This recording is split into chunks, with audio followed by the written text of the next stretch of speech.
Welcome back to my channel. Today we're going to be speaking about yet another pirating badass, a female, of course. One of the pirate queens of the seas, an Irish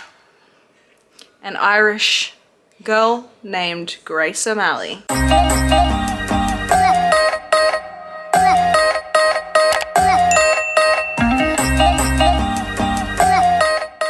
But before we start, please feel free to like and subscribe to this channel. It would really make me happy. Thank you. Let's get started. To begin today's video with my attempt at an Irish accent. I feel like it sounds Scottish. Anyway, we're talking about the Irish Queen, Grace O'Malley.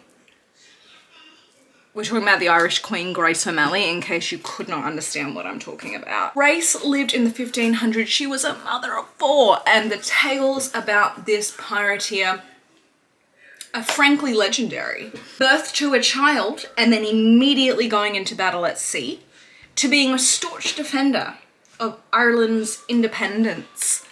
See, This was born into an upper-class pirate family, if there's such a thing. But essentially pirateers at the time were a thing, so the state would pay for people to pirate against the pirates, if that makes sense. Anyway, that's how she was born. Well, what she was born into. He had quite a good reputation as a pirate, a seafarer, and their family motto was valiant by sea and land. Essentially, Grace was continuing on the family business of pillaging and plundering.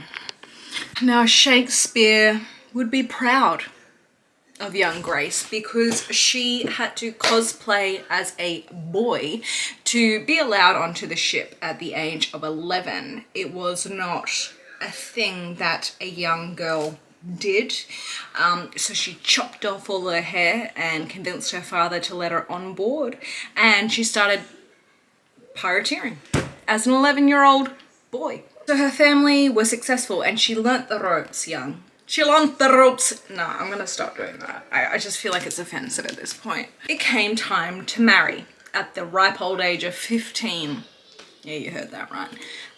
So her father was a chieftain, so whatever relationship she entered into, she likely would have been the one that was bringing the wealth. However, that did not disqualify her from picking strategic males that would bring more wealth into the family.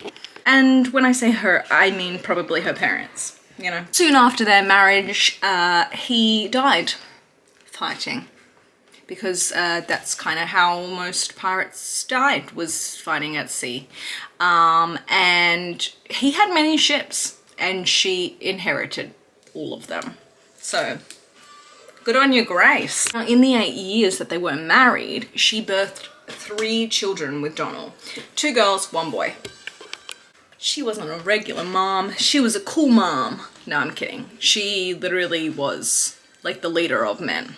Like a respected widow, and she knew what the hell she was talking about when it came to pirateering.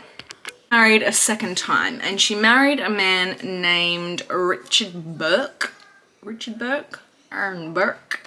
Anyway, he was a strategic move on Grace's part.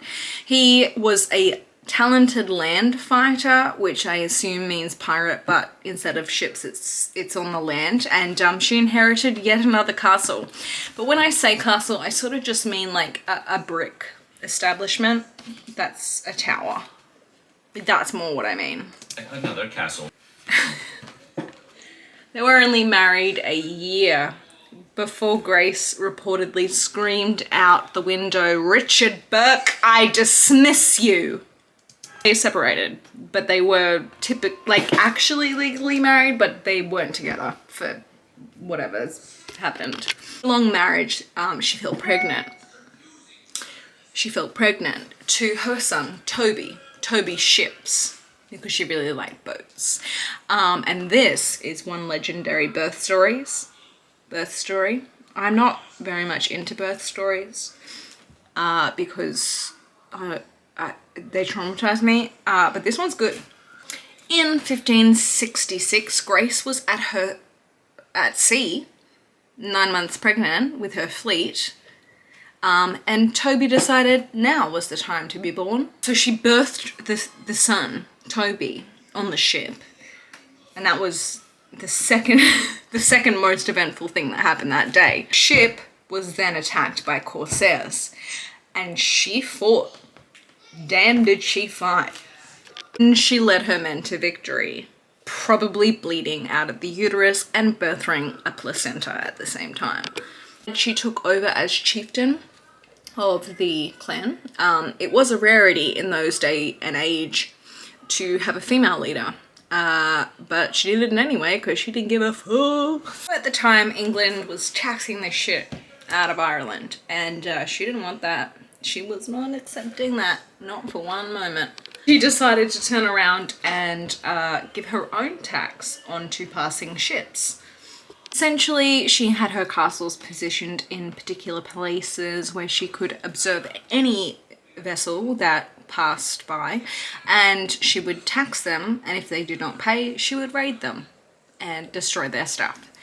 So, you know, why not? I just mentioned that this woman spoke English, French, Latin, in which she used to communicate with the English queen, likely Gaelic, because she was Irish, and some Scottish Gaelic as well. So this guy called Richard basically becomes the governor of Ireland, and he's like obsessed with Grace, like,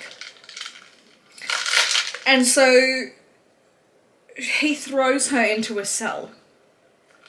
She escapes the cell and death, and then decides, you know what, I'm gonna go straight to your queen, Elizabeth I. In 1560, she saved a man from a shipwreck, and then they started a passionate love affair, which I kind of love for her, you know? Her pirating activities pissed a lot of people off, including a group of people called the McMahons. So they tracked down her lover and killed him. She was pissed, and she was not the type of lady to write a letter. No. She did nothing of the sort. She slaughtered every man that was there that day. Makes sense. She was done with that. She then seized the McMahon's Donna Castle, took their property because they killed her lover. So Richard Bingham, who again was the governor of Ireland at the time, did not stop being an asshole even after Grace met with the Queen of England the First. If anything, things started to escalate. Like, he got mad because obviously he likely had a small penis. Like, what other reason really would there be? However, Richard naturally, well, things got out of hand, and he murdered her son. Now, she slaughtered all the men that murdered her love affair, her fling. So you can imagine how pissed she was about her son. So she continued to work with the English, but only strategically. Ireland and England have a very, very complicated history, and at that point, things had kind of reached an apex, if you will. The Tudors were very clingy in England, controlling, and their ways were growing exponentially. Grace naturally did not care for the English constraints and really sought out her own independence from them because, well, you know. But she was smart, so at times she didn't bend to their rule, but she did give a little, took a little, you know. There was some level of, like, understanding there that, like, there were lines, there were boundaries, you know. She did lend about 200 men to the English, and one of the sirs called her a feminine, famous sea captain, which was probably his form of a really great compliment. Now, as Grace was a pirate, unfortunately, she was written out of a lot of the Irish history. The Irish written history that was being written by historians was usually information from, like, monks and religious people. So like Grace and them didn't really cross a whole lot of paths. So a lot of what we have is from English history, of course. And so yeah, Grace was largely ignored by the monks, or just, you know, just absolutely didn't cross paths.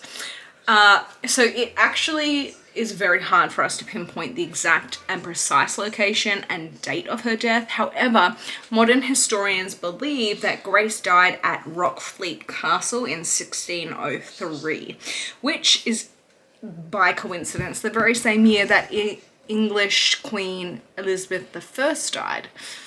So she was buried in the Abbey on Clare Island, the same abbey she learnt to read and write on as a child.